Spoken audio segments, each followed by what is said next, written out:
Por gentileza, abra a sua Bíblia no Evangelho de Marcos, capítulo 9.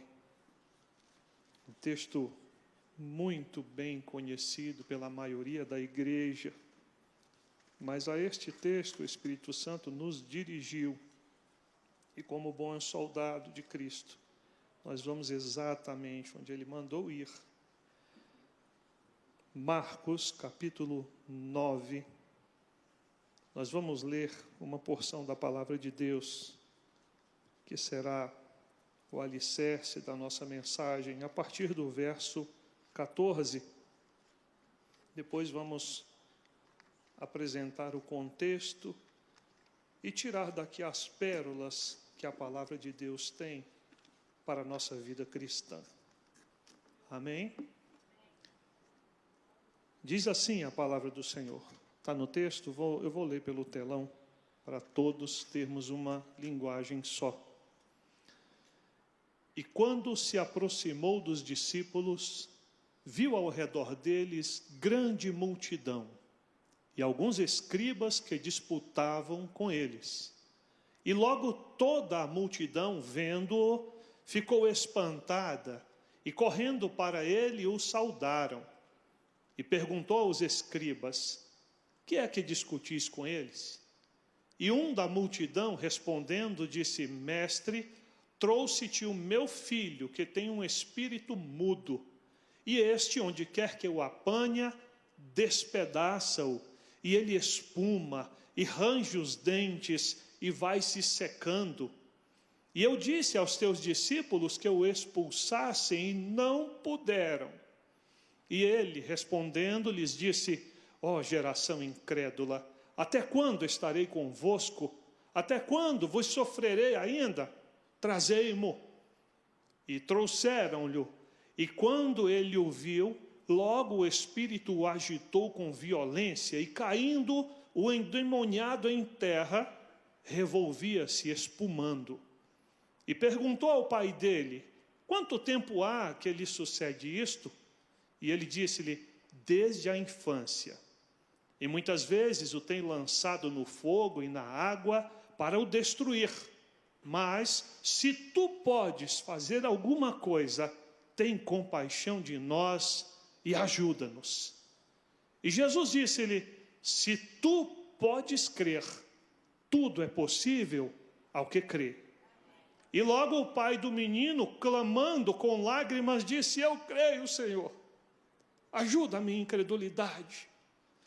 E Jesus, vendo que a multidão concorria, repreendeu o espírito imundo, dizendo-lhe: espírito mudo e surdo, eu te ordeno, sai dele, e não entres mais nele.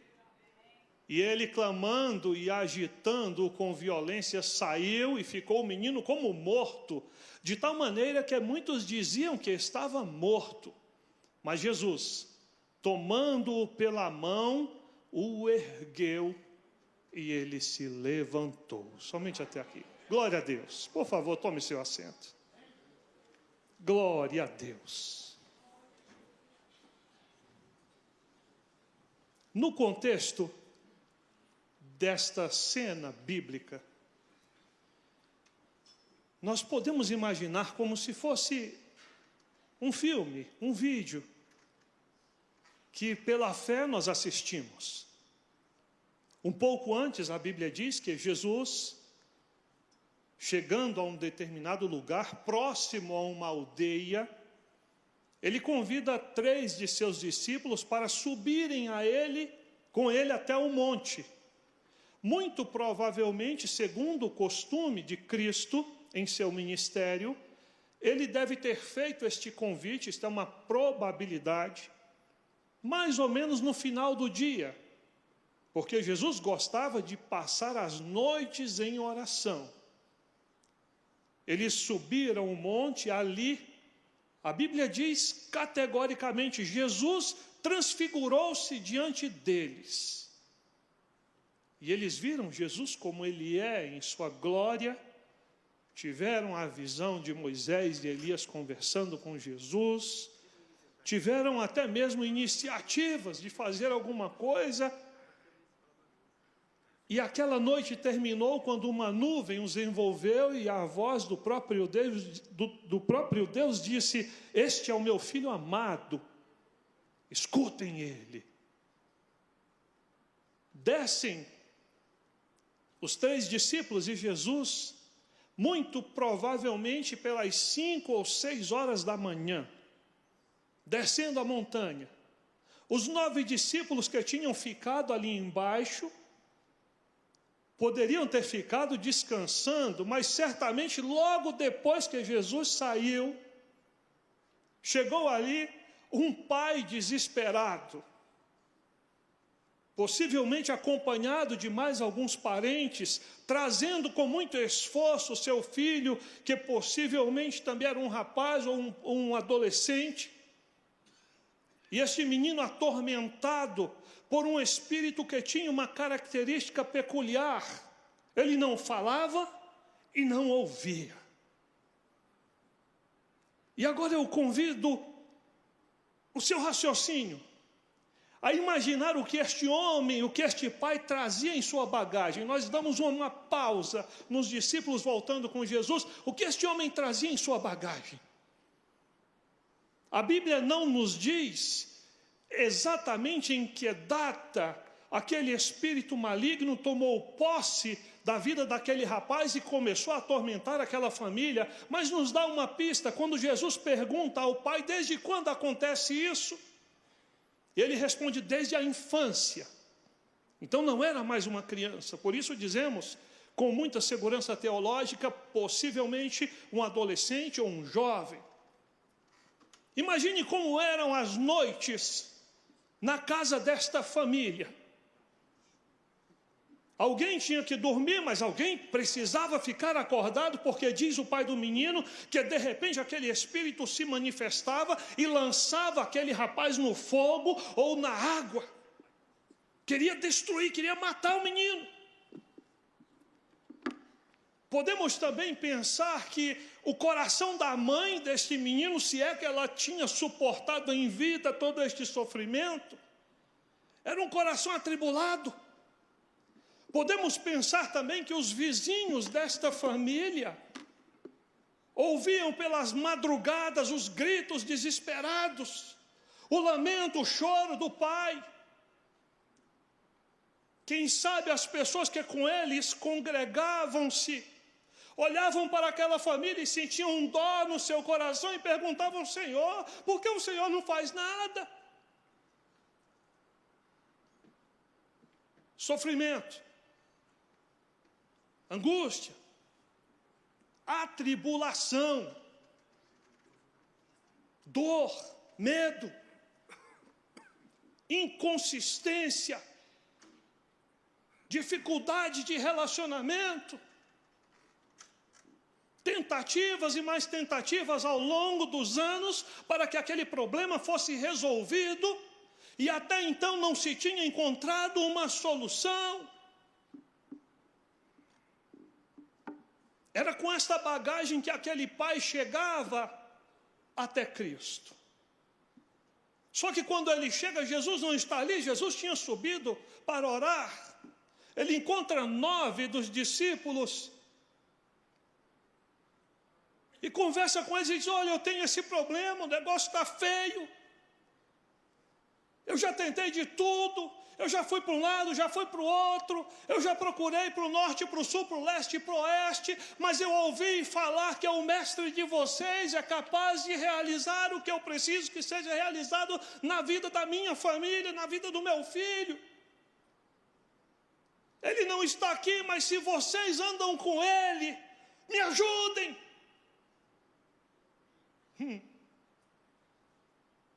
E nós podemos também entender pela Bíblia que os discípulos então sacaram de sua bagagem ministerial e botaram em prática o que eles sabiam. E eles tentaram de todas as formas que conheciam, do que já tinham aprendido, expulsar aquele espírito maligno da vida do rapaz, mas eles simplesmente não podiam. No meio daquela cena, era próximo de uma aldeia. Você imagina num tempo em que não tinha televisão, WhatsApp, computador, em que quando o sol se punha, as pessoas tinham ali um pouco mais de luz por causa das lamparinas, dos lampiões, e em seguida as pessoas iam dormir e dormiam normalmente cedo. Mas quando acontecia um evento diferente, quando acontecia uma agitação diferente, era motivo das pessoas se reunirem. Vamos lá ver o que vai acontecer. Então brota uma multidão de curiosos. Aparecem também alguns homens, descritos aqui como escribas, doutores da lei, os que sabiam escrever, que conheciam a lei. E estes homens se infiltram no meio da multidão. E passa aquela noite inteira, aquele pai tendo sua esperança sendo derrotada, jogada por terra, porque aqueles que andavam com Jesus não tinham condição de fazer o que Jesus fazia, ou pelo menos o que ele tinha ouvido falar que Jesus fazia. Virou a noite. Imagine como que esse povo amanheceu o dia. Já tinha gente enfadado. Não aconteceu nada, passamos a noite aqui só vendo. Não deu em nada. Imagine o coração dos parentes, porque aquele homem, tudo indica que não estava sozinho. Quando ele usa o plural, tem misericórdia de nós e ajuda-nos. E até porque, para lidar com aquele rapaz, naquela condição, provavelmente ele precisava de pelo menos mais uma pessoa para ajudá-lo. Imagine como essas pessoas amanheceram um dia, fracassados, envergonhados, decepcionados, de coração cheio da mesmice, de novo, mais uma vez. Alguém que foi só para ver o show, disse, nem valeu a entrada, eu podia ter dormido, não aconteceu nada mesmo. Mas pela manhã, cedinho, lá vem Jesus. Este texto é citado em Mateus e também em Lucas. Eu preferi usar em Marcos porque me pareceu mais completo. A Bíblia diz que quando a multidão viu Jesus, a multidão correu até Jesus, antes de Jesus chegar na situação, correu para Jesus para saudá-lo. Talvez alguém ali no meio possa ter dito assim, opa, Jesus chegou, agora o negócio vai esquentar. Agora vamos ver, agora vai ter novidade, vamos lá falar com ele.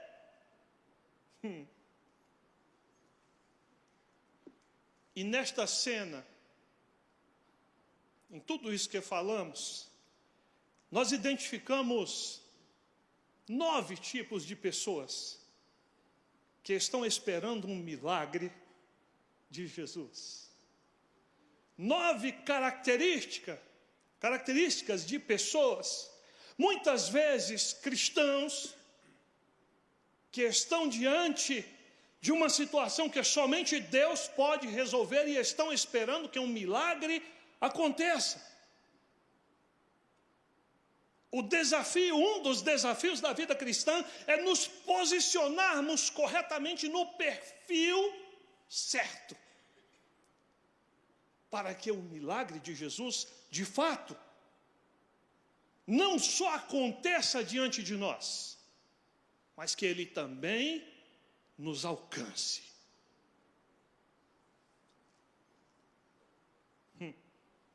O primeiro grupo de pessoas são os curiosos. Ainda bem que aqui na Assembleia de Deus de Curitiba não tem curioso. Não tem nenhum. Mas é aquele grupo de pessoas, e estamos falando de pessoas que estão diante de Cristo. A cena bíblica é essa, porque aquelas pessoas estavam diante de Cristo. Mas o primeiro grupo estava ali como um grupo de curiosos. Pessoas que estão ali apenas para ver o que vai acontecer. Apenas para ter assunto, para manter suas conversas, seus comentários para expressar suas opiniões. O segundo grupo que temos é o grupo dos inconvenientes. Pessoas que estão diante de Jesus, mas são pessoas inconvenientes, os escribas. O caba estava lá cheio de conhecimento, conhecia a Torá da frente para trás, de trás para frente, escrevia. Se fosse na nossa linguagem, o nosso modo de falar de hoje, teólogos refinados, porém sem poder. A pessoa se torna inconveniente. Aquele que está diante de Cristo e vai acumulando conhecimento, Paulo fala sobre isso lá no Novo Testamento, se referindo a um determinado grupo de mulheres que aprendem sempre, mas nunca podem chegar ao conhecimento de Cristo. Tem gente assim, ainda bem que não é em Curitiba. Crentes. Escriba era crente, cria em Deus. Inconvenientes. Está fazendo o que aqui? Eu vim aqui só para discutir com quem está tentando fazer alguma coisa. Eu vim aqui só para dar minha opinião. Eu vim aqui só para dizer que está errado. O terceiro grupo, os necessitados. Meu Deus. Os necessitados são aqueles que estão diante de Jesus, não sabem o que fazer, já tentaram de tudo, a necessidade não foi suprida, e eles vão procurando Jesus, entram na face de Jesus, mas quando chegam lá, está cheio de curioso, está cheio de inconveniente, e atrapalha o que eles estão procurando receber. Era o pai do menino. Era um menino. Quando Jesus desce, veja que a primeira frase de Jesus, ele não pergunta para os discípulos, o que é que está acontecendo aí? O que é que houve? Ele não fala com ninguém da multidão. Ele se dirige diretamente para os inconvenientes, os escribas, e assim, o que é que vocês estão discutindo com eles? Se Jesus fosse zagueiro de futebol, era aquele zagueirão, aquele alto, pesado, que quando o atacante vai em frente tem até medo, que parece que está indo de frente com uma pá carregadeira. Ele chega para resolver. O que é que vocês estão discutindo com eles? Aí manifesta-se. O quarto grupo. Ainda bem que não é em Curitiba, as pessoas que estão diante de Deus, estão diante de Cristo, mas são fracassados. Conhece a palavra, conhece Jesus. Infelizmente, neste contexto, este grupo está representado por 9 discípulos de Jesus. Foram procurados para resolver um problema. Foram procurados para livrar alguém do sofrimento, da necessidade, mas simplesmente fracassaram nisso. E lá na frente eles perguntam para Jesus por que eles tinham fracassado. E Jesus disse, olha, que esse tipo de demônio só se expulsa com jejum e oração. Traduzindo em miúdos, podemos dizer assim, olha, é que esse tipo de luta espiritual, é que esse tipo de milagre, é que esse tipo de necessidade só pode ser resolvido porque por aqueles que têm profundidade pessoal com Deus. O fracassado no Evangelho, veja bem, não é aquele que fracassou, está indo para o inferno. Não. O contexto de fracassar aqui é aquele que está fraco. Ele devia ser forte, mas algo aconteceu, ou algo lhe falta ainda, que em vez de ser forte, ele estando no Evangelho, ele ainda é fraco. E quem é fraco vai ser confrontado pelos inconvenientes. Vai tentar argumentar e não consegue. O inconveniente não quer resolver problema, ele só quer encontrar defeito. 9 discípulos, de cabeça baixa. O pai do menino se mancha assim, sou eu. O que está acontecendo aqui sou eu. Eu trouxe o meu filho, tem um problema. Eu trouxe para os seus discípulos para expulsar esse espírito maligno, mas eles não puderam.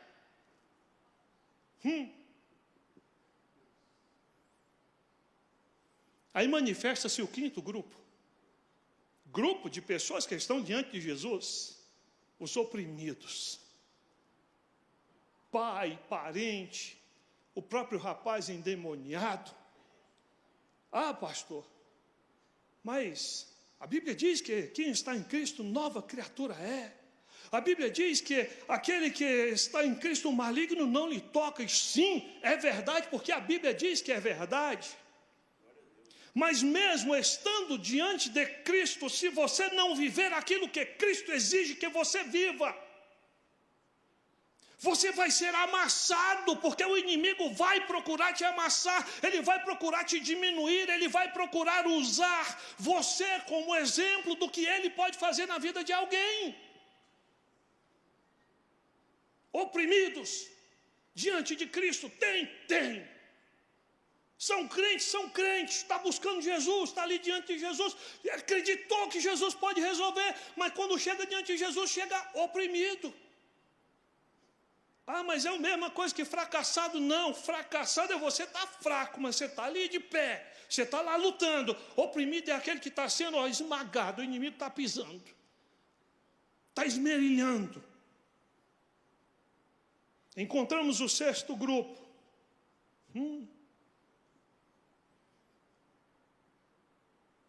Quanto tempo acontece isso na vida desse menino? Esse grupo é a família, a própria família do rapaz. Ah, Senhor, acontece desde a infância. Mas, se tu podes, o cara fala para o próprio Cristo, Deus, Criador dos céus e da terra, aquele por cuja palavra tudo foi criado. Aí ele olha para Jesus, como muito crente faz de vez em quando, e diz assim: se tu podes fazer alguma coisa. Eu costumo pensar que Jesus fez assim, ó. Se tu podes. Jesus pega aquela bola de concreto que ele jogou de incredulidade. Se tu podes, toma de volta aí, meu filho. Se tu podes crer, tudo é possível ao que crê. Oh, glória a Deus. Este é o ponto mais impressionante desta mensagem. A gente vê diversas correntes teológicas pegam esse texto e analisa daqui e puxa dali e procura fazer uma contextualização e colocar a expulsão daquele espírito que em tese era surdo e também era mudo como ponto alto, mas na verdade, pelo contexto de toda a palavra de Deus, o ponto alto na vida de alguém que está diante de Jesus não é aquilo que Jesus faz em sua vida, é aquilo que Jesus faz dentro do seu coração para criar em você a fé necessária para que ele então possa agir onde você tem necessidade que ele haja. Fé. Tu podes crer? Você pode crer?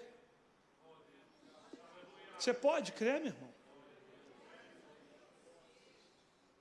Ou você está diante de Jesus e ainda está fazendo parte do grupo dos incrédulos, ou dos que têm meia fé, porque meia fé e fé nenhuma é a mesma coisa. Ou você tem, ou você não tem, é que nem santidade. Você não pode estar branquinho, maravilhoso, polido, brilhando na parte da frente, mas quando você passa que a pessoa vê, está tudo sujo pelo outro lado.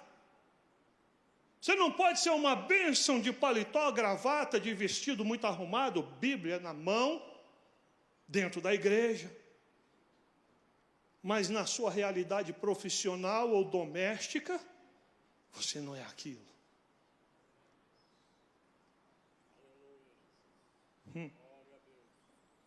Meu Deus. Esse grupo dos inconvenientes, nós vamos bater um pouquinho no contexto histórico, para entendermos o mal que isto causa.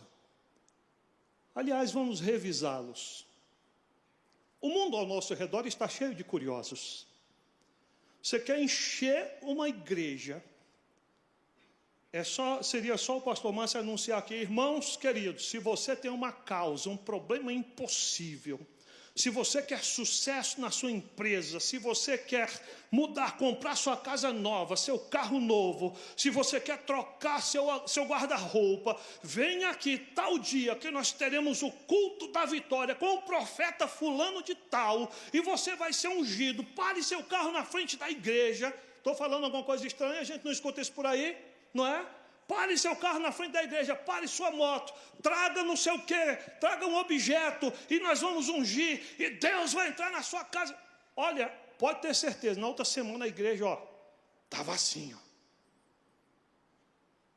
Um dia desse eu estava lá no Bacaxeri, eu estava fazendo uma auditoria e no intervalo do almoço, eu conversando, tinha um pedreiro, um grupo de pedreiros fazendo um serviço lá, contratados. E eu vendo o pedreiro fazer um acabamento, fiquei olhando, puxamos conversa, e ele é crente. E aí ele disse: irmão, eu estou com uma dificuldade com um cunhado meu, porque eu convidei esse meu cunhado para ir à igreja, ele foi, porque a igreja lá que eu estou indo é a igreja do milagre, Deus revela. E aí a pessoa vai lá e Deus revela para o profeta, e o profeta unge, e aí dá uma palavra para a pessoa. Aí o meu sobrinho está doente, e meu cunhado foi lá comigo, mas aí o profeta não revelou ele, não revelou nada. Aí ele disse que aquela igreja não tem Deus, então ele não vai mais na igreja e acabou-se. Deus não tem compromisso com o curioso. Deus não tem compromisso com aquele que quer apenas ver o que está acontecendo, mas não quer um compromisso com Deus, não quer fazer parte. Deus não tem compromisso com o inconveniente. A parede da sala de casa pode estar repleta de diploma, do teto até o piso. Se não houver quebrantamento de coração, se não houver arrependimento, se não chorar as próprias misérias em oração e lamentar a maldade que possui em seu coração e que precisa ser limpa, Deus não tem compromisso, vai ser uma pessoa cheia de conhecimento e completamente vazio de poder.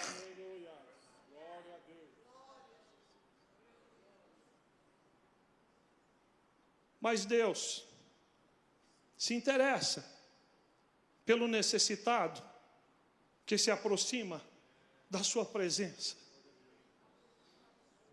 Deus se interessa por aquele que está em sua presença e está fracassando, porque devia estar em um ponto, mas ainda não adquiriu a profundidade que precisa adquirir.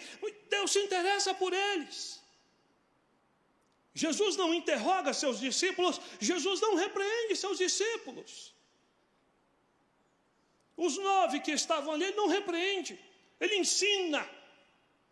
E ele ensina isso: olha, quer ter profundidade comigo? É assim, meu filho, jejum e oração, oração e jejum. Ainda bem que não é em Curitiba, né, pastor? Mas não é uma dificuldade pastoral que temos ao dirigirmos igreja, fazermos com que as pessoas compreendam e pregar, ministrar, que as pessoas precisam entender, os crentes precisam entender que é preciso ter comunhão, ter profundidade com Deus em jejum e oração.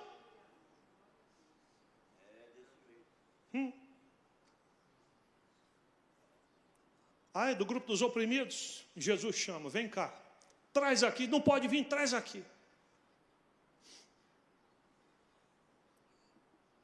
Traz aqui que eu vou resolver.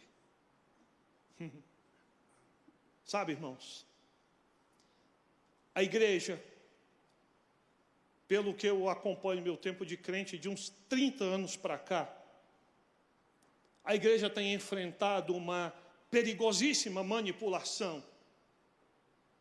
Essa manipulação está nas redes de televisão, nas músicas, nos filmes. No contexto de trabalhe para ter sucesso, tenha sucesso e trabalhe menos. E essa mistura de mundanismo tem alcançado a igreja e feito com que muitos crentes pensem que para receber aquilo que Deus quer entregar para nós, basta que nós cumpramos um determinado conjunto de procedimentos, todos eles procedimentos internos, aliás, externos. E não existem mais muitas mensagens, não existem mais muitos pregadores que batam profundamente em nosso coração e nos deem mensagens amargas. Mensagens que façam a gente se sentir mal diante de Deus, se sentir menos santo do que a gente pensa que é. Muitos ficam procurando milagre, milagre, milagre. Eu quero um milagre. Senhor, eu preciso do dinheiro. Senhor, eu preciso de uma casa nova. Senhor, eu preciso de uma sandália nova. Eu preciso disso, eu preciso daquilo. E acabam focando sua vida cristã apenas em coisas que daqui a alguns anos estarão desfalecidas, perderão a sua utilidade. E esquecem-se de apontar os seus corações para desejar não aquilo que é finito, não aquilo que é terreno, que é material, mas sim aquilo que é espiritual, a presença viva de Deus em suas vidas.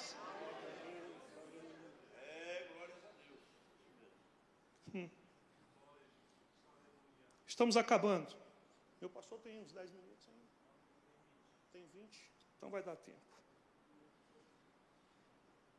Chega no versículo 23, que Jesus devolve aquela bola de concreto.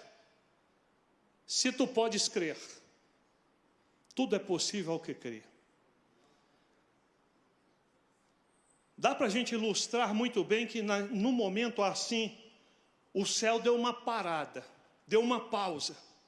É só uma ilustração. Mas imagine os anjos, opa, vamos ver o que vai acontecer. Jesus colocou diante dele a opção. Olha que Jesus usa um se. Se tu podes crer. Quem é professor de português sabe, se eu bem me lembro, é uma condicionante. Tem uma condição, meu filho. A questão não é se eu posso fazer. A questão é se você vai decidir direcionar as suas emoções, os seus sentimentos, todo o conjunto da sua humanidade para crer em mim. Eu penso que o céu parou. Olá, Jesus perguntou para ele, vamos ver o que ele vai dizer, vamos lá, vamos lá. Teve torcida. Estou só ilustrando. E aí a resposta daquele homem com lágrimas é uma das mais brilhantes que nós temos em toda a Bíblia. Ele disse em lágrimas. Ele olhou para dentro de si mesmo. Sabe aquelas avaliações que a gente faz assim, que demora 1/10 de segundo, quando Deus choca você com alguma coisa, e você, num segundo, você está pensando que é alguma coisa, aí Deus te dá aquela pancada no fundo da sua alma, e no próximo 1/10 de segundo, você cai por terra e entende que você não é nada. Aquilo que acontece com um crente verdadeiro, com um crente que quer Jesus na sua vida, que ele quer servir a Deus. Foi isso que aconteceu no coração do pai daquele menino naquela hora, nesse exato momento. Jesus manda para ele, se tu podes crer. Ele, olhou para o seu coração, viu que sua fé não era suficiente, o seu coração se emociona, seus olhos lacrimejam, e ele diz, Senhor, eu creio, Senhor, mas ajuda a minha incredulidade. Joel fala disso, o profeta Joel. Rasgai os vossos corações e não as vossas vestes.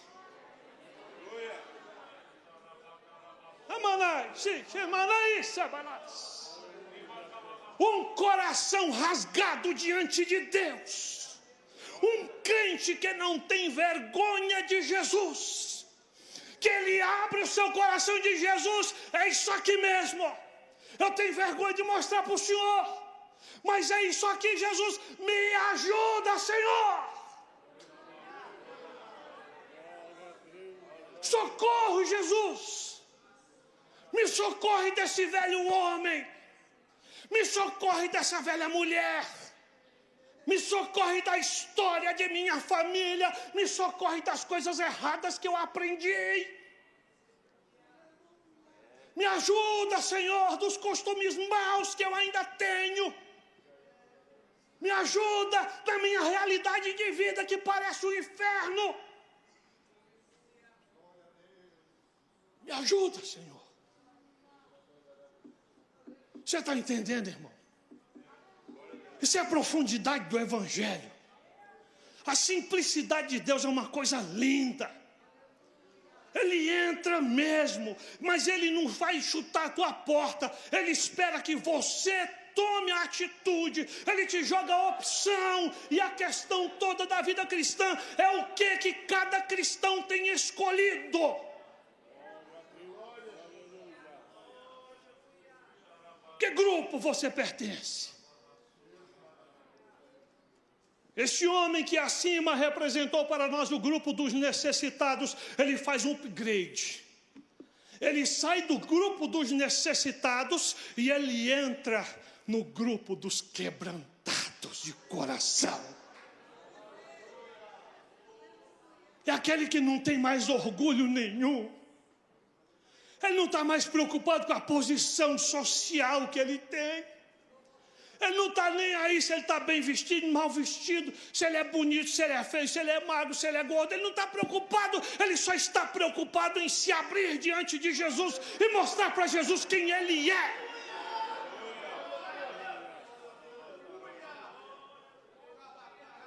Eis que habito num alto e santo lugar, mas habito também com o contrito e abatido de espírito.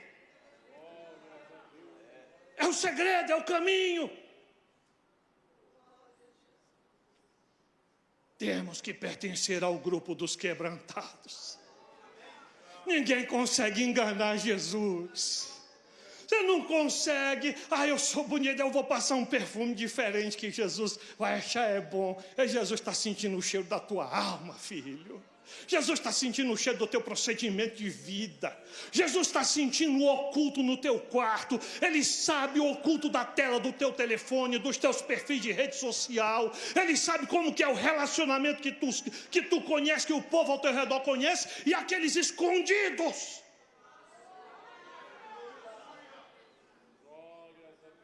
Creio, Senhor. Ajuda a minha incredulidade. Eu também gosto de pensar que o próprio Deus, Jesus, se satisfez com a resposta daquele homem. Eu imagino a cena bíblica, como se voltasse no tempo e olhasse quando aquele homem responde isso, Jesus olha para a multidão ao redor. Eita, ele se admirou quando ele viu a fé do centurião, ele viu a fé daquela mulher que tocou nele, por causa do fluxo de sangue. Em certa ocasião ele diz: nem mesmo em Israel encontrei fé como esta. Ele se compraz. Quando 10 leprosos são curados, ele manda ir se apresentar ao sacerdote, mas um volta. Eles tiveram fé. Jesus não curou eles e depois mandou eles irem. Não, vai lá se apresentar ao sacerdote. Nós somos leprosos, vai lá. Não, Jesus mandou ir, vamos embora. Quando eles foram: ô João, a minha ferida sumiu. O João olha dele, sumiu também. Aí, opa, vamos agora, a gente pode ir.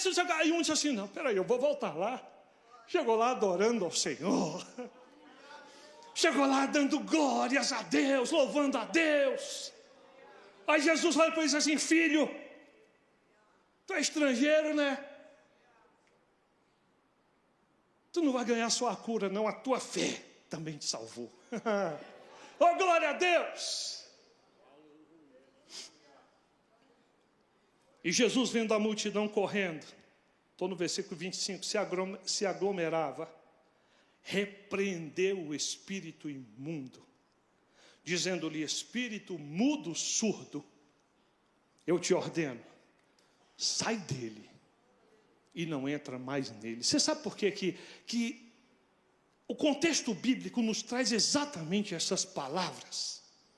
É para nos ensinar que quando você rasga o seu coração diante de Cristo, quando você tem coragem de não ter mais vergonha do que você é, e você rasga o verbo mesmo, aquele homem diz: Senhor, eu sou incrédulo, falta fé em mim, Senhor, me ajuda. Às vezes a oração é mais pesada.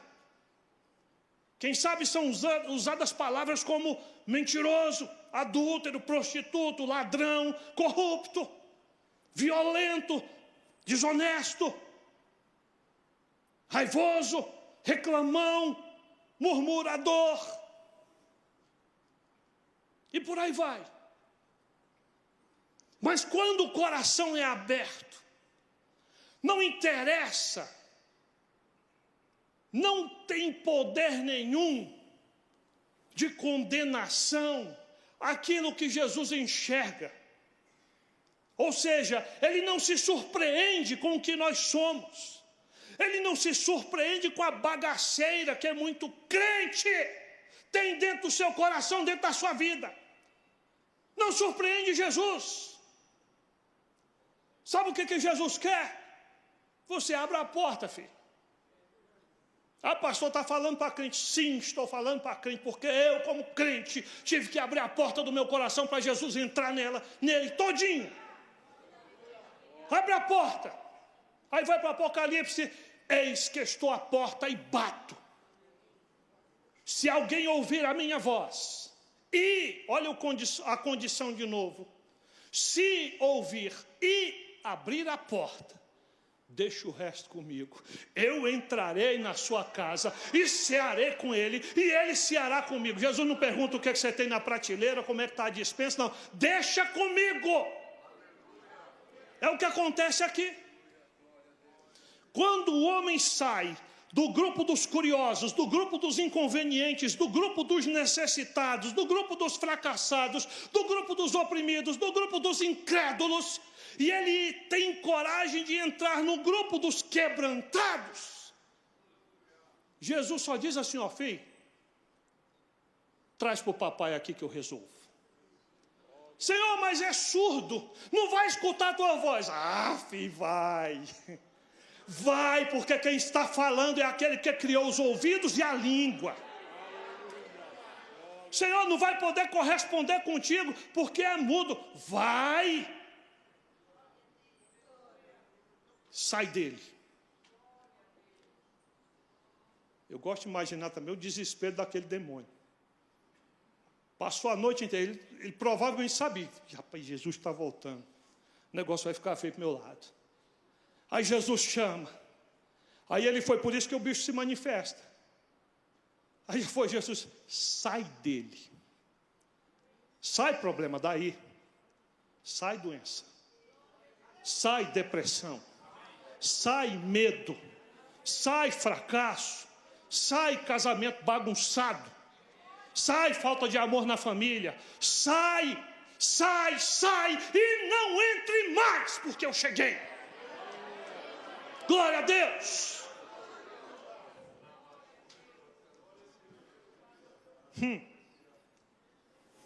E o Espírito gritou, mas não era mudo. Não era mudo. Só que Jesus falou, irmão: mas eu era mudo. Gritou. Escutou primeiro, né? Escutou, depois gritou.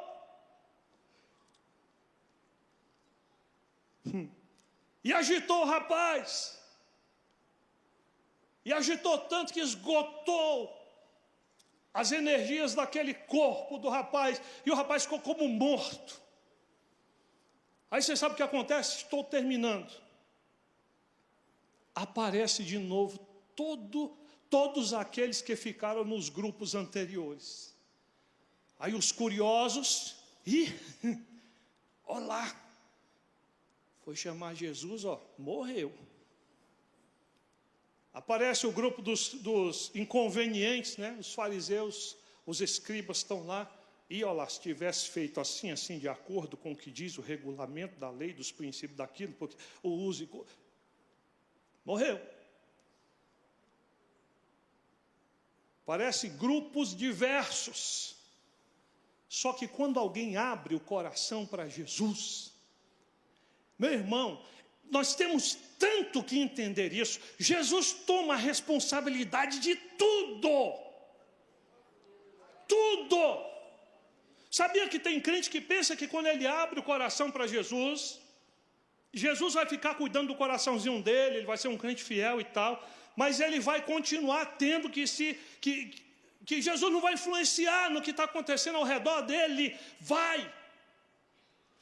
Jesus ignora quem não quis estar no grupo dos quebrantados e simplesmente estende sua mão, pega na mão do rapaz e o ergueu. E o que a Bíblia diz? E ele se levantou. Só para finalizarmos, pensa agora esse pai voltando para casa. Meu irmão. Glória a Deus. Quantas conversas eu quis ter com esse menino e eu não podia porque era mudo e surdo. Agora ele me escuta e ele fala comigo. Senhor, quando eu chegar em casa, a mãe desse menino vai ver ele, ela não vai reconhecer, ele vai poder dar o primeiro abraço nela e vai dizer: mamãe, agora sou eu. Sabe, os vizinhos ao redor vão olhar para esse menino e vai dizer assim: mas que negócio foi esse? E alguém vai dizer: foi Jesus que fez. E depois que Jesus fez, o negócio está feito e nunca mais vai voltar a ter esse problema.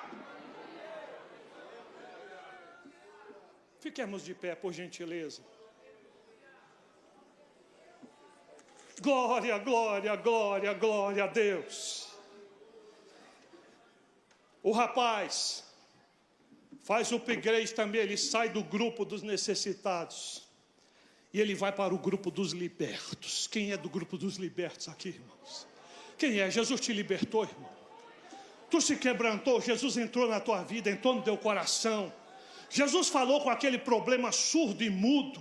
O problema ainda está aí, você pode fazer parte do grupo agora. Mas eu já sou crente. Sim, filho, você é crente. Graças a Deus que você é crente. Mas Jesus ainda tem mais profundidade para você do que você pode ter pensado até agora. Você quer vir aqui à frente? Para nós como igreja orarmos juntos. E nós como igreja, você poder apresentar tudo o que você está enfrentando. Tenha vergonha não. Vergonha era para ter aquele homem com aquela história que você acabou de ouvir. E ele foi lá na frente.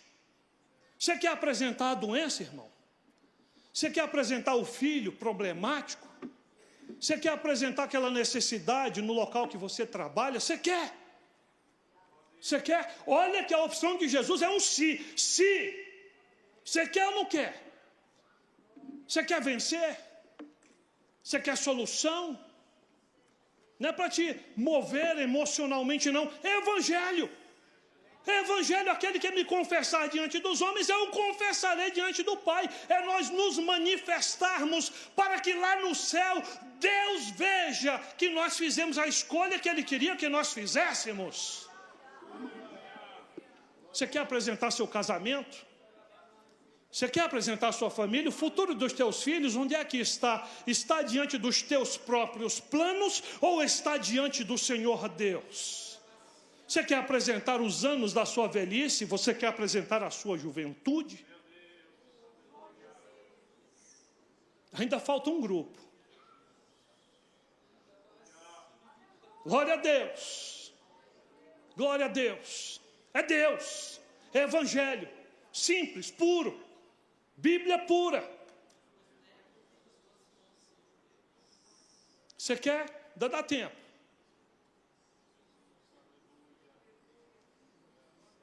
Jesus forma um único grupo, o único grupo que só pode ser formado a partir do juízo de Deus.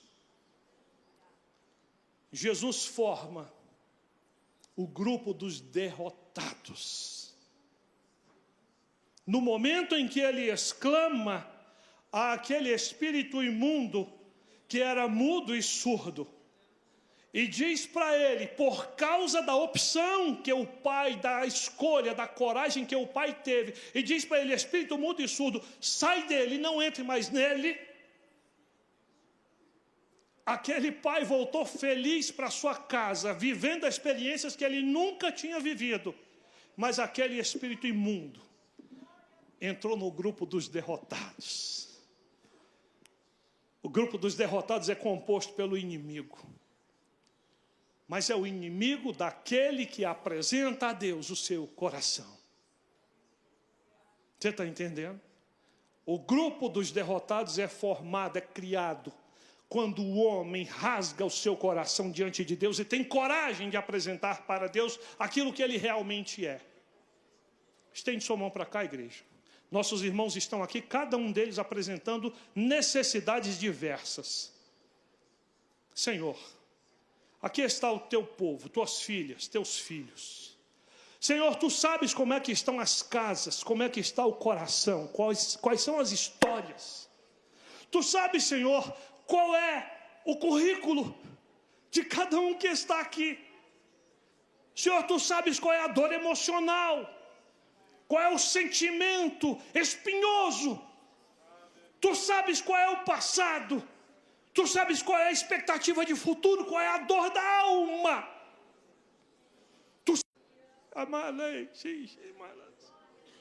Tu sabes qual é a dor, Senhor.